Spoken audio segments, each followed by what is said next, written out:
Well,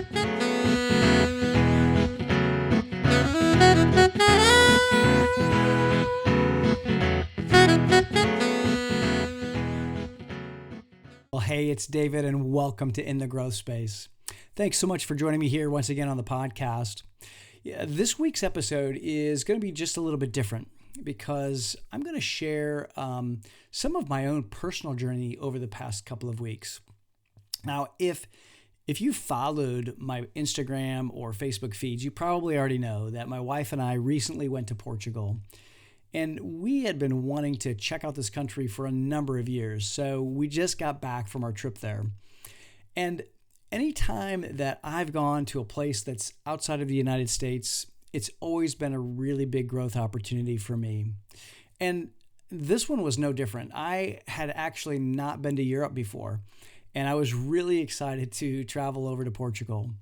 We had been watching all kinds of YouTube videos and even learning Portuguese, which, by the way, is not like Spanish. And for anyone who tells you that it is, well, they're not telling you the truth. So one of the biggest opportunities for me personally, and for Cindy too, really was the language. And I have to say too that Cindy had been studying much more diligently than I had. She was really good and disciplined at studying and listening and practicing her Portuguese. And so much so that she was actually complimented several times on her pronunciation. One lady in a shop that we went into thought she had been studying Portuguese in Portugal. And she was very impressed at her command of the language. And truthfully, it was her ability to navigate the language that really helped us, especially when we went to a small town farmer's market. It's a mercado, as they say. And although there were many people who could speak English, we still wanted to be able to use their language as we were coming to their country. And what was interesting is that when we found someone who spoke good English, we got back into our comfort zone and really reverted to speaking English because it was so comfortable and it just made things a lot easier. It really took a lot of energy, a lot of effort to listen and understand Portuguese, but it certainly got me out of my comfort zone and really created a growth opportunity for me. And the language challenge while I was there really got me thinking about communication in general, but especially for the leaders that I work with. It made me think about how often how often I even communicate in my native language or my native natural style of communication. You know, it's really easy for me to communicate the natural way I do rather than communicating in a way that's natural for another person to hear and to understand. And so if someone is more of a detail person, let's say. Perhaps they're a C-type personality or a C-type communication style in terms of DISC, if you're familiar with the DISC personality assessment. So if they're that style, I need to alter my communication style to help them better understand and really make it easier for them because I'm communicating in their language. And it may take me outside of my comfort zone to do that, but I know that when I do that, I'm going to be communicating in the best possible way for understanding. So I really learned to listen better and understand common phrases. I learned to order my coffee, and of course, over there's no better way to supplement a nice, strong coffee, strong Portuguese coffee, than with a pastel de nata. And oh my goodness, those little pastries were so good. I learned how to order those things really, really quickly. I had so many of them. There were really a lot of things in Portugal that I honestly wasn't familiar with. And those things then continually got me outside of my comfort zone. And you know, another one of those things as I'm thinking about it was driving on their roads. And, you know, thankfully they drive on the right side of the road, not the left side of the road. And that was helpful. But even that, I had not driven in a foreign country before, so their signs were different. And on the highways, I quickly learned that it's common practice to stay in the right lane unless you're passing another car. I know that's not common here in the United States, although it should be. But once you pass a car, then you need to get back over. You can't just stay in, say, like the middle lane. And another practice that was really interesting was that the Portuguese came right up on the back bumper of a car, and you would think that they were just tailgating, and that's what we would call it here, but they would just stay there. And I don't know what they would necessarily call it, but it certainly was common, and they didn't seem to be upset or anything. They just kind of hung there until they were ready to pass, and then they passed a car or turned off or whatever, and no one was flashing their lights or honking their horn. But the driving thing definitely was a new experience, and it helped me to learn and grow in my paying attention. There's often a phenomenon that when we drive, for example, and if after we've driven for a little while, you can kind of zone out and really not think about it, right? I mean, you've probably been here and you've driven down a road, you've been going down the highway, and maybe you're talking on the phone, or maybe you're just zoning out, and all of a sudden you get to where you're going. You have no idea how you got there. You don't know from what happened between the time you left and the time you got there. But that just allows your subconscious mind to take over. And what I found is over there, I certainly couldn't do that.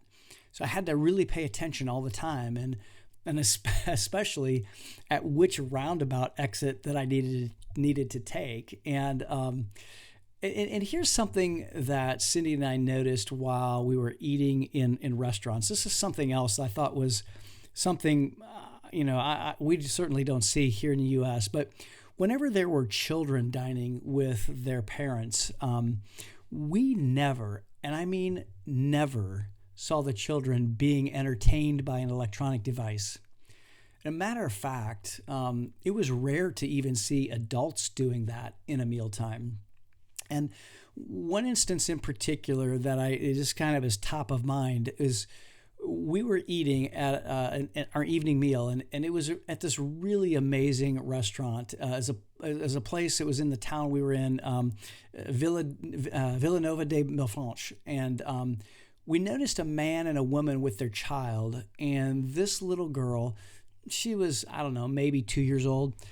She was interacting with her parents, and they were interacting with her, all the while she ate her meal and was drinking out of a cup, like a regular cup. And the other thing you have to know for meals over in Portugal, they're not quick. I mean, normally they were at least an hour and a half, if not 2 hours. And that took a little getting used to and took me outside of my comfort zone, but in a really good way. We were able to, enjoy talking and just eating great food and trying new things and just simply being in community with each other. And even the servers, they were so nice and so accommodating. And one of the experiences that we had was with a local Portuguese woman. And what she did is she took us into her home, and she cooked a traditional Portuguese meal and then explained each of the elements to us and each of the dishes to her, to us. And her name was Filipa. And Filipa, showed us around her garden, the place where some of the ingredients were coming from. We got to taste olive oil that was made from olives from Filipa's property. And we even learned about why certain dishes were prepared. And mostly it was because it was from the things that they had access to. And boy, it was just an amazing experience. And it really was such a delicious, delicious meal. And not only just an amazing experience, but Felipa was so gracious, and she showed us so much about the Portuguese culture.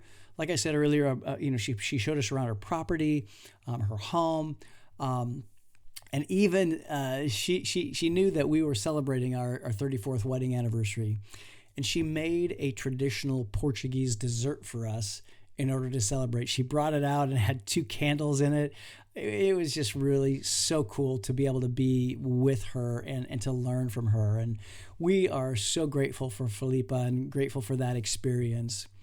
And, I think at the heart of this trip, I'm so glad that we went somewhere that got us both out of our comfort zones. And not just got us out of the comfort zones, but got us out of our comfort zones for a good part of the time. It made such a rich and rewarding experience. And so I just want to encourage you, if you're looking to get out into your own growth space and into your own adventure, go do something that you've never done before. Go somewhere that will require you to get outside of your comfort zone, to do things that you've never done. And if you can go to a foreign country where you really don't know the language, man, I really encourage you to do it. It gives such an insight into the culture, gives you the ability to appreciate your own culture and appreciate the things that you have as well. And at this point, I'm sure that there are many, many other lessons that I could share, and I likely will share them in coming episodes. But really, for now, I think I'm going to leave it there because, as I said, we just got back not long ago, and I just wanted to capture a few thoughts for the podcast because I just wanted to give a little bit of a glimpse into my own personal growth journey, just through this experience, through being able to go overseas, to be able to, meet new people, be able to experience new things, be able to experience new food, just new ways of life. And so I just want to encourage you, if you get a chance to get outside of your comfort zone, to go to another country, go do it. Do something that will get you outside of your comfort zone. Do something that will help you to just feel uncomfortable for a little bit. You will be amazed at what kind of growth you can have by doing that. So let me just say thanks for allowing me to share a little bit about my journey, personally with you here in this episode, and just tell you a little bit about how I've been in my own growth space recently. And one thing I'll say before I go, we only have a few more episodes before we end this second season of In the Growth Space. So really, if you would do me one small favor before you go, please just go give me a quick rating and a review. We'd love to be able to help more people, more leaders just like you, to learn how to get into their own growth space. And please let me know what you liked from this episode or any of the other episodes that we've done. And we would really love to hear from you. So until next time, my friends, be well and stay in your own growth space.